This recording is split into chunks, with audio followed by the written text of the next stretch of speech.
c'est William Gomis pour Culture MMA. Ladies and gentlemen, this is the main event of the evening. Salut William, Salut, on commence par les politesses, comment vas-tu? très bien et toi? Au top, la prépa se passe bien, tout se passe bien? Super. Bon, petite interview classique, je te pose des questions un petit peu sur ton parcours, on revient un petit peu sur ta carrière, tes débuts, Ouais. ton dernier combat aussi qui est je pense le plus important de ta carrière jusque-là. Exact. Et puis après, je te montrerai 4 petites images et tu me diras un petit peu que ça t'inspire, excuse-moi. Ok, ça marche. C'est beau pour toi? C'est parti. Ok. Bon déjà avant toute chose, forcément tu le sais, t'es pas connu du grand public, pas très connu du grand public. Est-ce que tout simplement en quelques phrases tu pourrais te présenter? Alors, William Gomis, combattant MMA depuis quelques années. J'ai commencé les sports de combat à 16 ans Ok. avec du kung-fu, donc c'est du sanda, de la boxe chinoise, pied-point et projection. Ensuite, j'ai enchaîné sur plusieurs sports de combat comme la lutte, le muay thai, le jiu-jitsu brésilien. Enfin, je suis passé par plein de sports de combat et la boxe anglaise. Et ensuite, je me suis dit le MMA parce que j'avais un oncle à Paris qui faisait du MMA et je me suis dit tiens, je veux en faire. Voilà. Ok. T'as commencé par le kung fu tu m'as dit? Exactement. Qu'est-ce qui t'a branché sur le kung fu justement? Rien, franchement.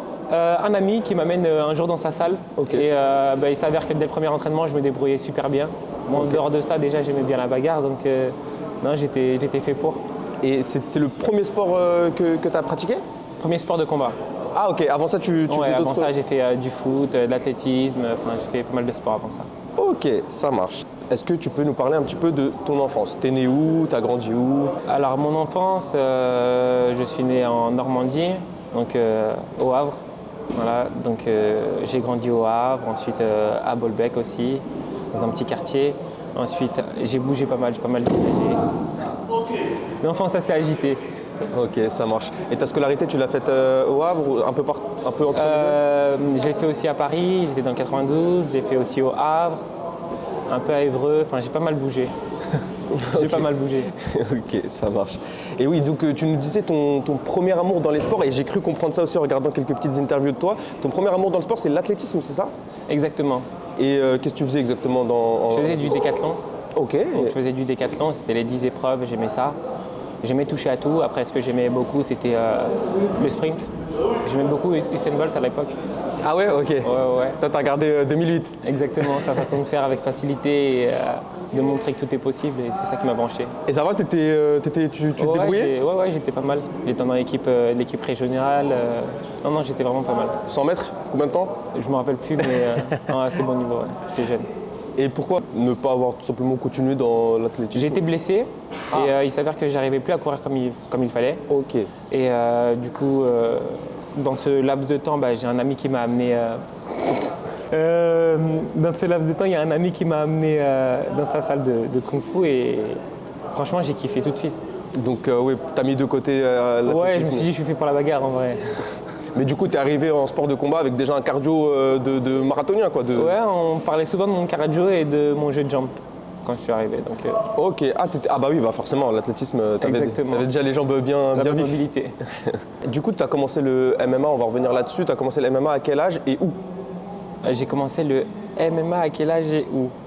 Alors j'ai commencé déjà à 18 ans avec un combat de pancrace.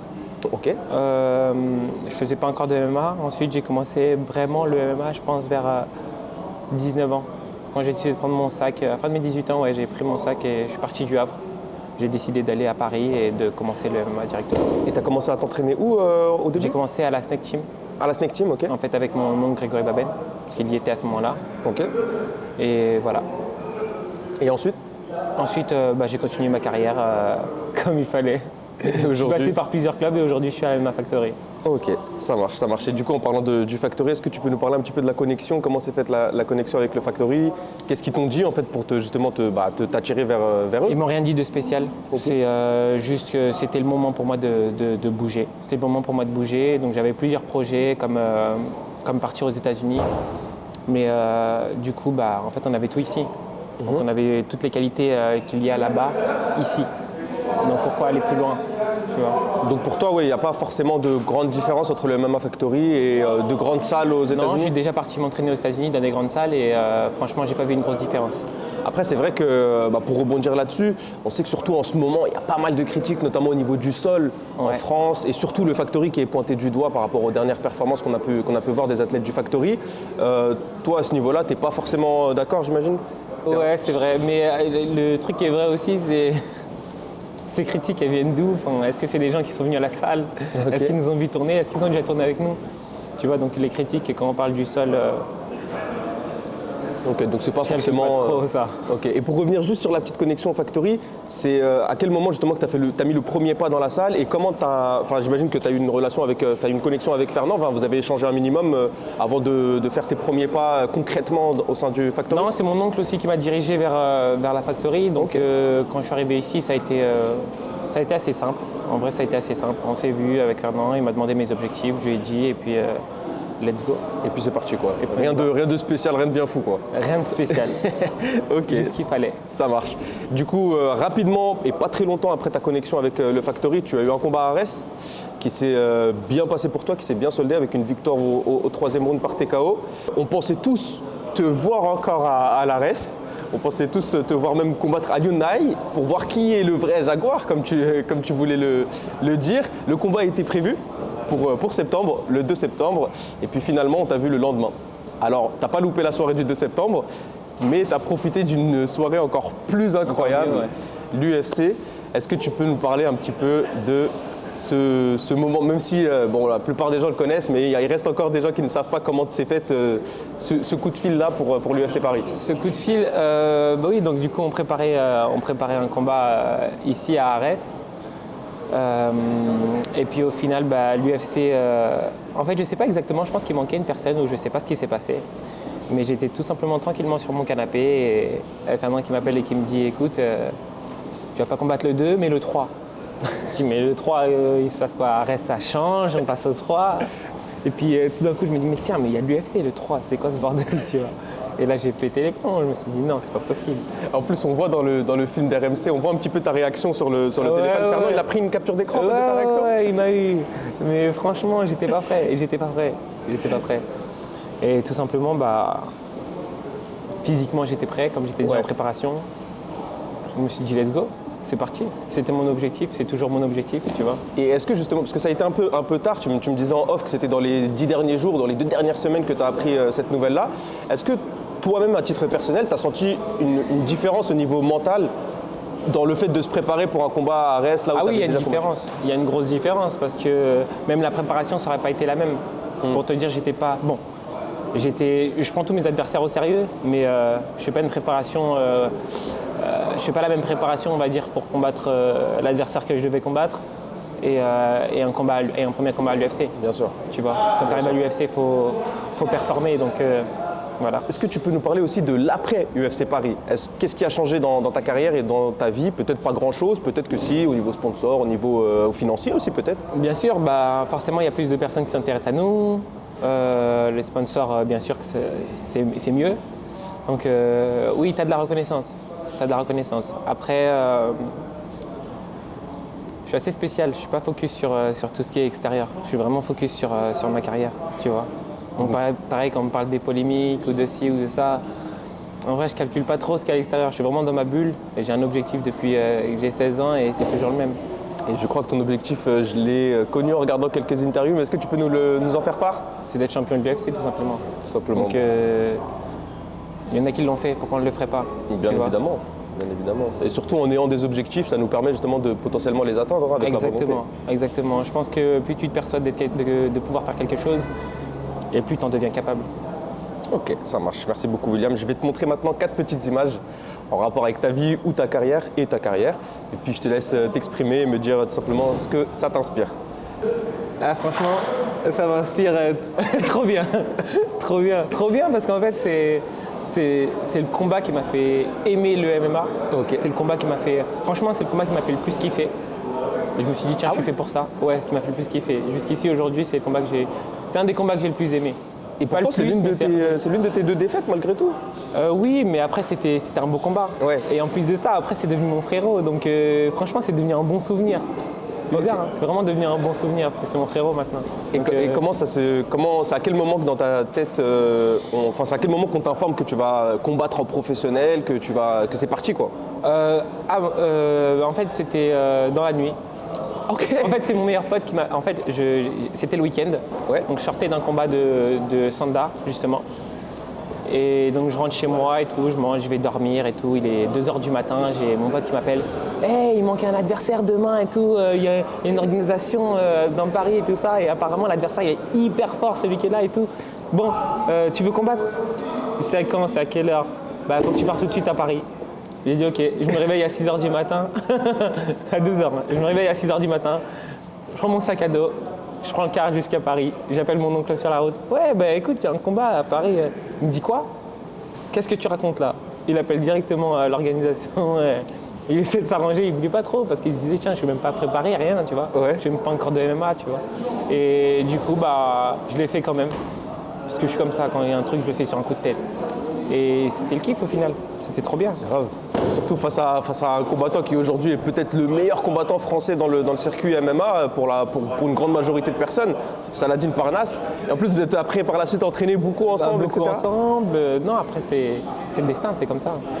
Ok, ça marche, parfait. Je te montre une deuxième image. T'as bien fait tes recherches, toi? Bah, c'est mon oncle, Grégory Baben. Donc, qu'est-ce que ça m'inspire? Bah, déjà, c'est un mentor. C'est une direction, parce que franchement, il me montre à chaque fois la direction à prendre et tout ça. Et aussi, c'est aussi beaucoup de conseils et c'est la famille. Et au niveau personnel, sans parler de la carrière de MMA, au niveau personnel, qu'est-ce qu'il a pu t'apporter dans ta vie de tous les jours, Grégory? Bah, tout simplement, franchement, de la maturité. Ok. Parce que, comme je t'ai dit, j'étais quelqu'un de très spontané et c'était tout de suite, tu vois. Et bah, il m'a appris à être plus calme et prendre des décisions plus réfléchies. Enfin, tu vois, c'est comme ça. Et au niveau de ta carrière, c'est vraiment comme tu l'as dit, ton mentor, quoi. Il te conseille, il t'aiguille. Il m'aiguille, exactement. T'as trouvé le mot. Jusqu'aujourd'hui encore? Jusqu'aujourd'hui encore.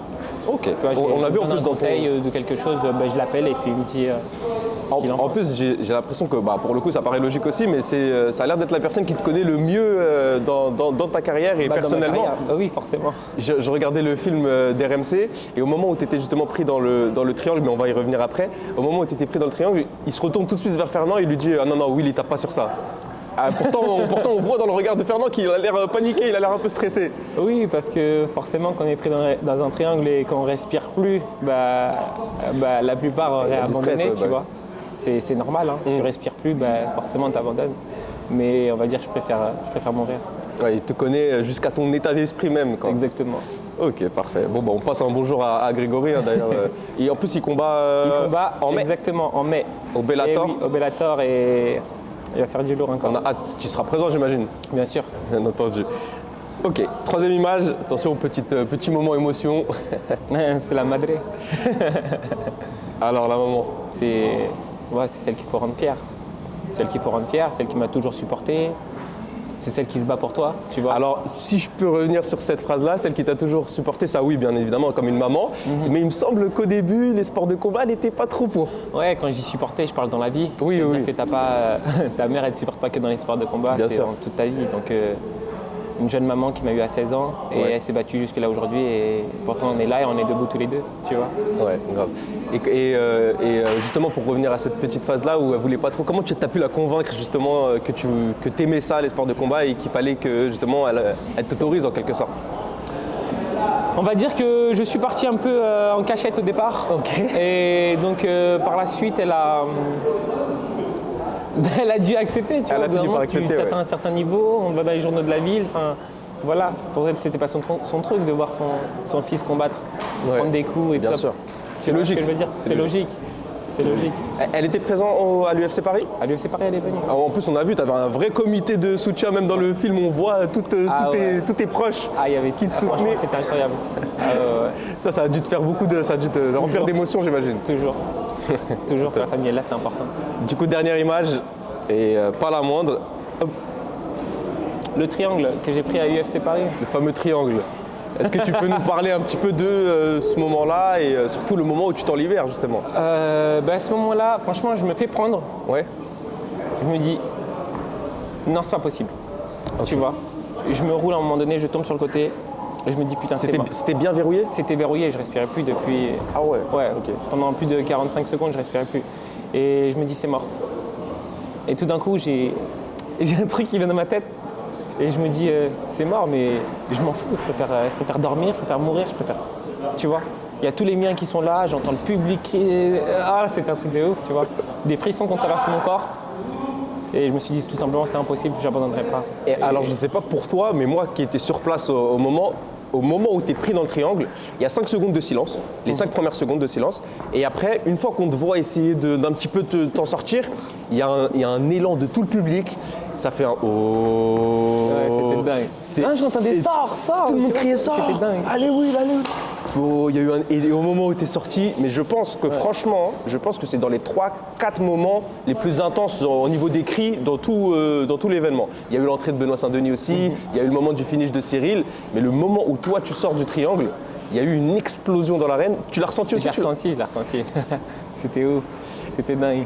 Et tu penses que ça aurait pu être différent si c'était pas forcément à l'UFC, qu'il n'y avait pas forcément en France, etc. Ça aurait pu être différent, c'est-à-dire que je ne serais pas sorti. Ouais, ou peut-être que tu aurais pu taper avant. Non, j'aurais pas pu taper, ça c'est sûr. Mais en Dormir, sortir quoi. comme ça, j'aurais peut-être dormi, mais en sortir comme ça, je me suis battu pour sortir et ouais, je pense que c'est l'engouement autour. qui m'a transporté. Ouais. Pour parler maintenant du futur, de la suite, on n'est pas là pour rien.